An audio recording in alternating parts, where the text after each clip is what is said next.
Assalamualaikum warahmatullahi wabarakatuh. Perkenalkan, nama saya Rizka Amalia, NPM 215102061 dari Prodi Perbankan Syariah.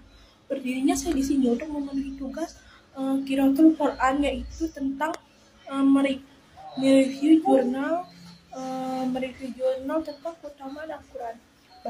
Baik, langsung aja kita mulai.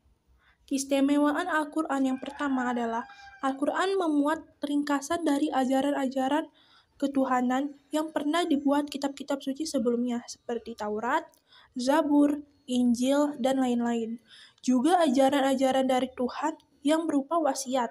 Al-Quran juga mengokohkan perihal kebenaran yang pernah terkandung dalam kitab-kitab suci terdahulu yang kebenaran yang pernah terkandung dalam kitab-kitab suci terdahulu yang berhubungan dengan kepribadatan kepada Allah yang Maha Esa.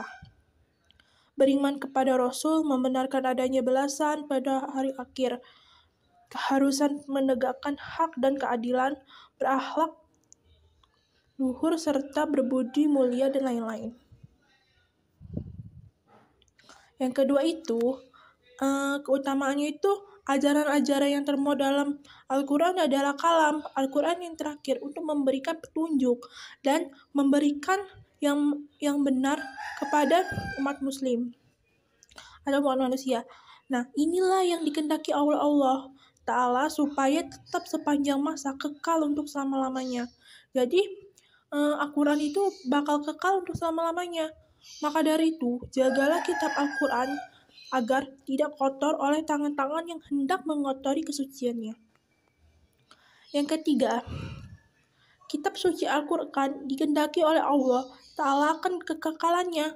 Tidak mungkin pada suatu hari nanti akan terjadi bahwa suatu ilmu pengetahuan akan mencapai titik hakikat bertentangan dengan hakikat yang tercantum di dalam ayat Al-Quran.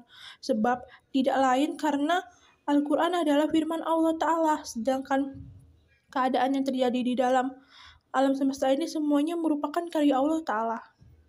Yang keempat, Allah Subhanahu wa Ta'ala berkehendak supaya kalimatnya disiarkan dan disampaikan kepada semua akal pikiran dan pendengar, sehingga menjadi suatu kenyataan dan perbuatan.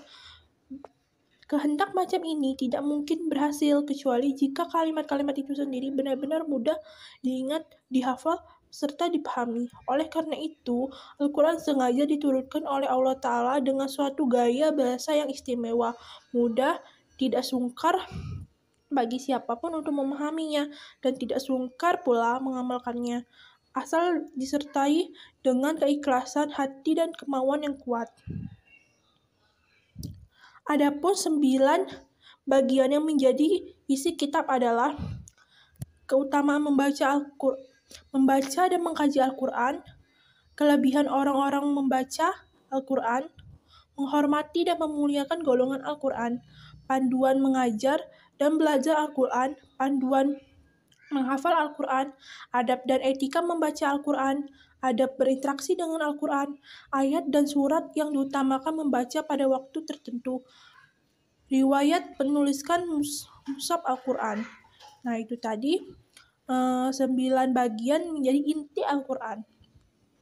Baik, segitu dulu review jurnal dari saya. Salah dan kurangnya saya mohon maaf. Saya akhiri. Wassalamualaikum warahmatullahi wabarakatuh.